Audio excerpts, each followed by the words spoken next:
We are back in the Tetons, and today we are chasing wildlife, looking for fall colors, and exploring some of the beautiful hiking trails in the park. So, come join us. That is a young bull. That's a very young bull.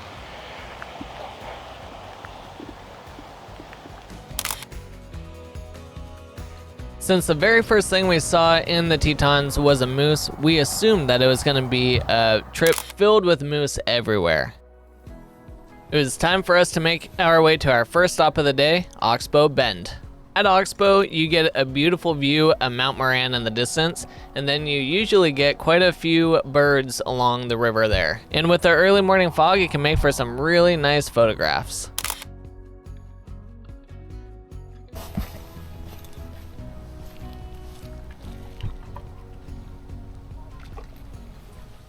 So Oxbow Bend is usually pretty darn busy during the summer, but end of September, I thought for sure things would have quieted down, and it has not. And so these popular places, you definitely have to kind of fight your way in and find a spot, but when you have perfect views of the mountains, which we don't at the moment, it is stunning. And these are fish. All these are fish jumping.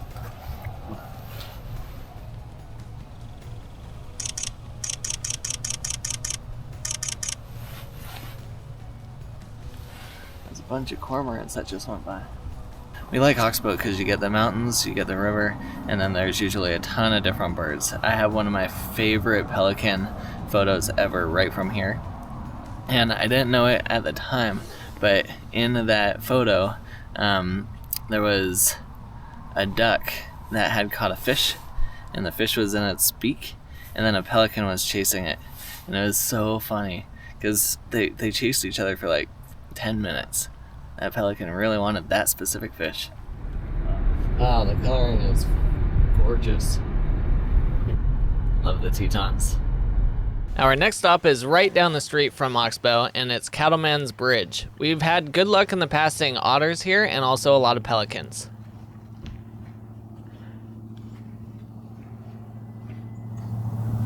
Hearing a lot of elk. It's very too far. It's all in the distance.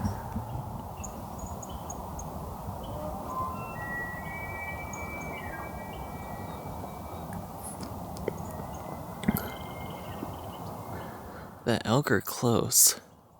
They're just tucked back in those woods. What do you think?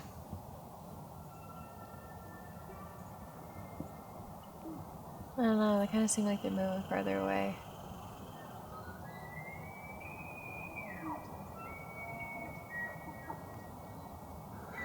Except for that one. Except for that one.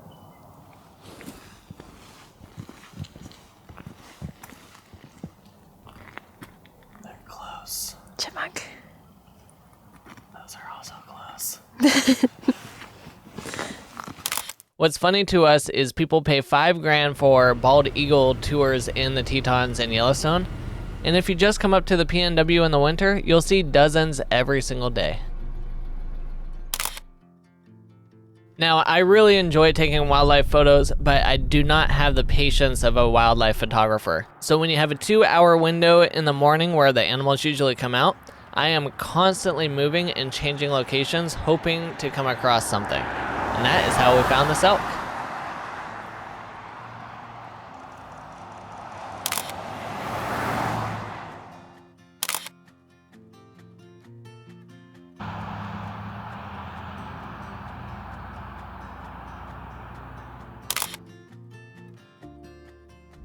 That was a very brief elk encounter, so we're back on the road, making our way over to Schwabacher Landing. Now here, you have a chance to see some beavers and some moose, but you have to time it just perfectly. We're getting closer. Anyways, this is pretty fresh.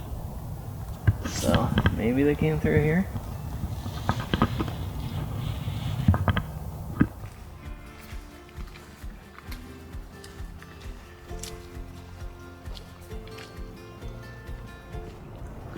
We are getting absolutely skunked today, which is why we recommend spending more than one day in the park.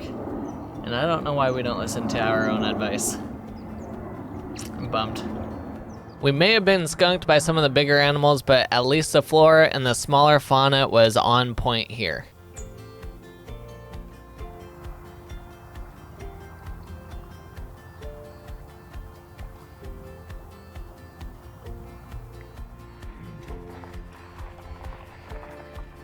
So far up to this point, we really haven't seen the mountains. The peaks pop out for a brief second, but that's about it. It is time to head to our spot where we've had a 100% success rate finding moose. And this was actually where I found my very first bull moose the first time we ever came to the Tetons. It's called Gros Ventre, but it's spelled Gros Ventre if you're looking at a map. So if you're trying to figure out where the heck it is, look for Gros Ventre.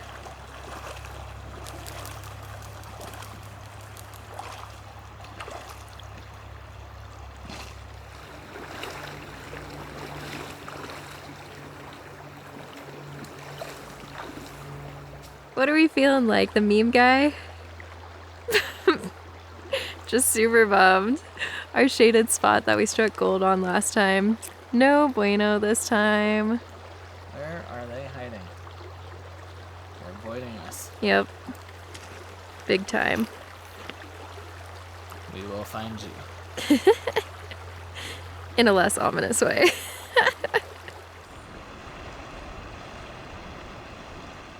So we've had good luck here in the past, but we are just not finding any moose or really any wildlife over here at all.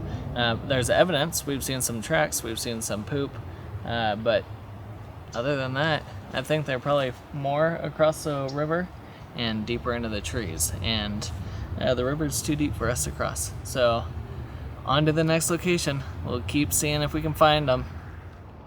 The mountains are almost finally out. We're starting to see some of the peaks and the entire base of the mountains. While we wait for the mountains to pop out, hit the like button and subscribe to the channel. I think that'll help the mountains to come out faster. Just wanted to give you an idea of how stinking busy the national park is.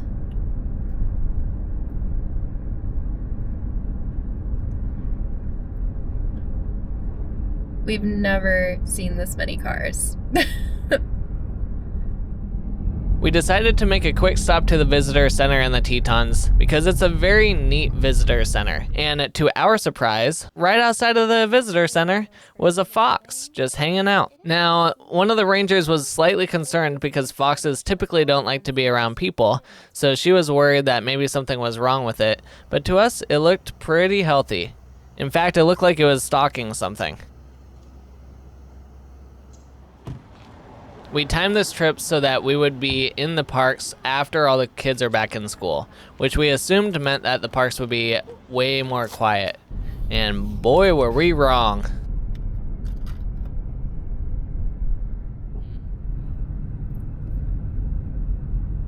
Super busy day in later September.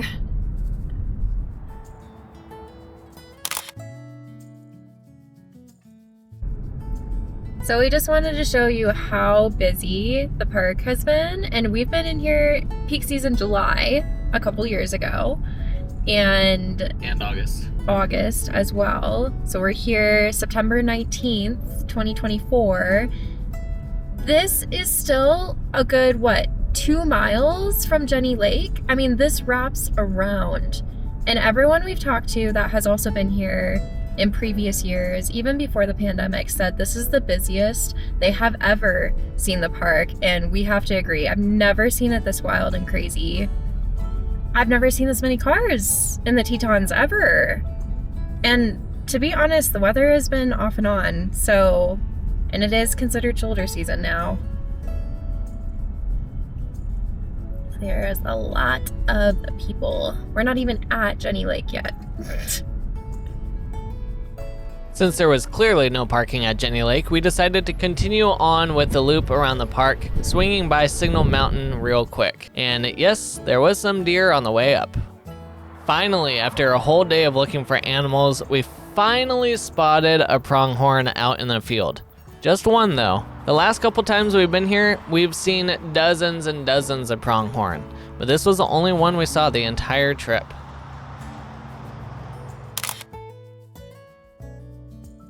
Back over towards Gros Ventre we went, and instead of moose, we found some mule deer. These three were just hanging out pretty close to the riverbank, and we barely saw them, but I'm glad that we stopped to check them out.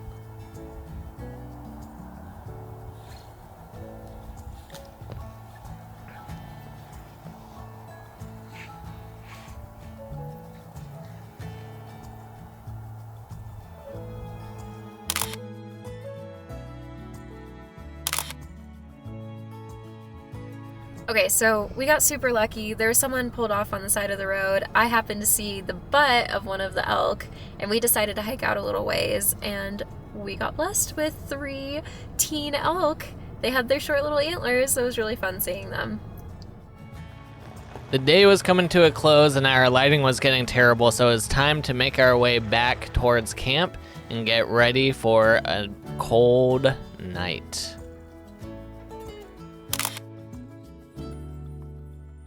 And this is how you test to see if your sight is flat.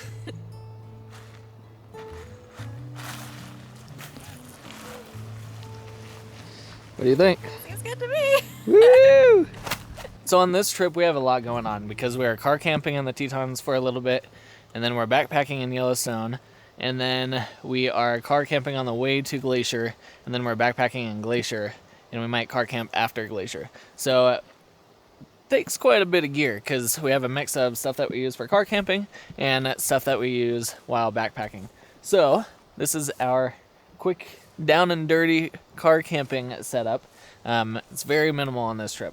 We've had other ones where there's a lot more gear. We'll bring table and a little bigger stove and stuff, but this time keeping it simple. This tent right here is the very first tent that I ever bought, and it's a Marmot, is it Limelight, I think? 2-person. And so that is our car camping tent because we don't use that backpacking anymore. And it works great. Super fast to set up, pretty waterproof, and we also don't care that much if it gets beat up or torn up.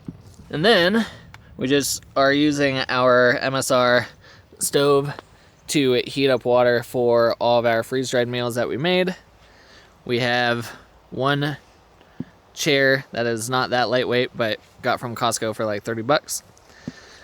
Got a bear bin just to have extra bear food storage, and we got Sarah chowing down on food, which is a common theme in every single video that we got. So Sarah, what is on the menu today? Costco lasagna. We freeze dried it and get you a good bite. It's delicious. Turned out great. And we do have 2 of these.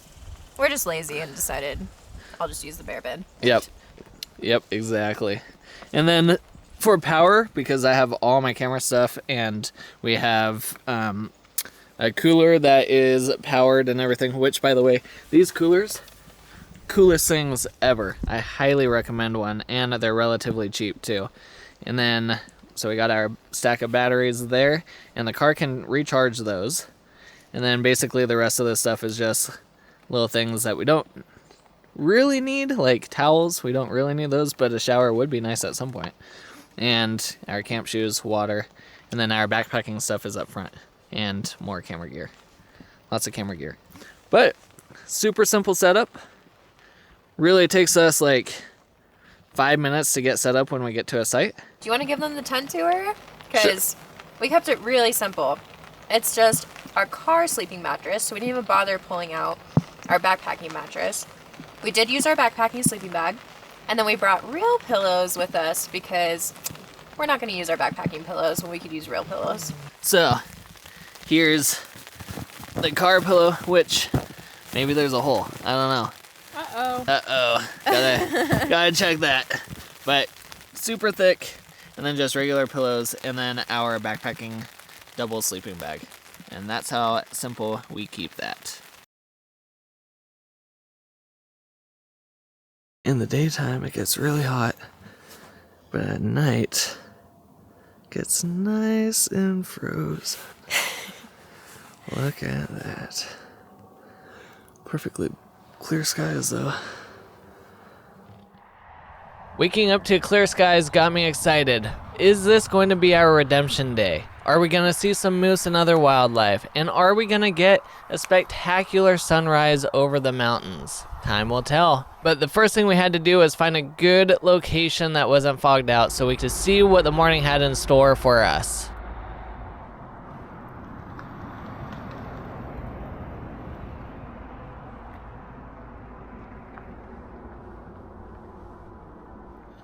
Alright, this is our last chance in the Tetons to get something good. Yesterday the mountains finally came out about 2/3 of the way through the day. The animals just never really did much for us, except right at the end we saw some mountain. So hopefully we are starting to get a little color in the sky, and this is actually like one of the few spots we can see the mountains. We drove around and most everything was fogged out, and we might get a little display before we head out and make our way to Yellowstone. Got both cameras going, got a time lapse going here, and I've got a regular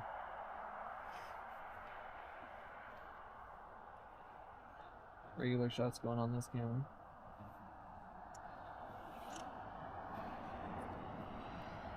Some nice pink up in the sky right now.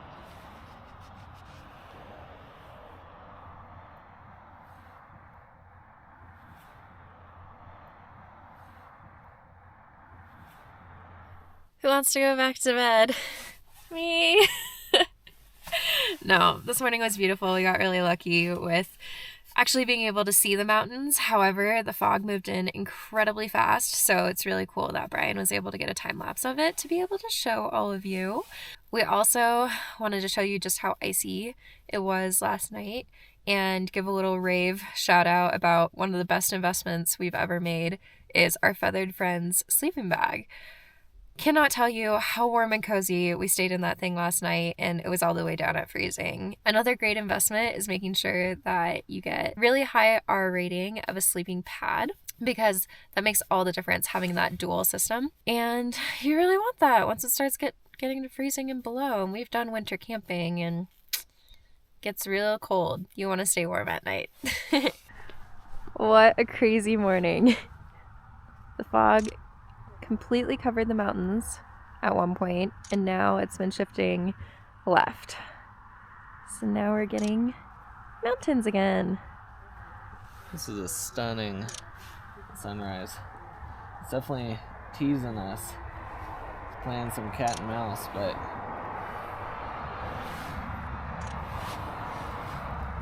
it's a good one. This is a good way to end our Teton vacation. All right, stop 2 on the agenda. We stopped at Oxbow, and the lighting is always incredible here. Look at this.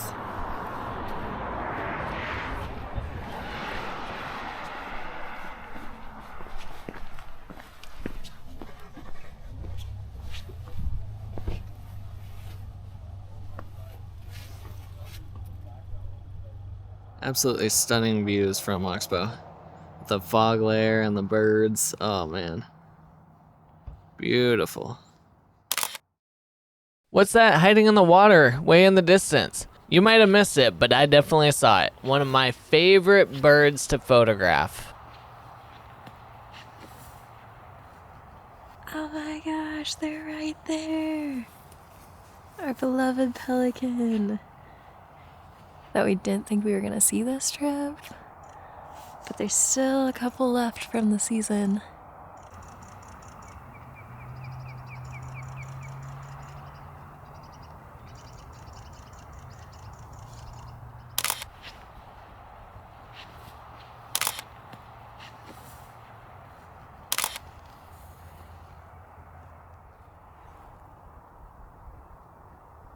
Thank you for joining us on this epic trip in the Grand Tetons. I highly recommend spending more than a day here. I know we've said it already, but I am totally regretting only having a day and a morning in here. So take a week, take 5 days, whatever you need. There's so much to do here, so many opportunities, and I'm glad that this morning kind of turned around. We're seeing a lot more wildlife. Yesterday was just kind of a blip in the system. So, and as you can see, the mountains are out. It's just a magical place here. But we have to move on to Yellowstone, and we're going to be backpacking there for a few nights. So next time you see us, we'll be over by Shoshone Lake in Yellowstone. Also, we just ran into one of our favorite wildlife YouTubers, Steve Mathheis. So I'll link his channel down below. This is the second time in the Tetons we've randomly ran into him. So it's awesome seeing kind of your heroes, your wildlife heroes out in the wild. So the fact that we were only here for 2 days too as well. We saw him right as we're driving out of a section. Too funny. Great to see you, Steve. Yep.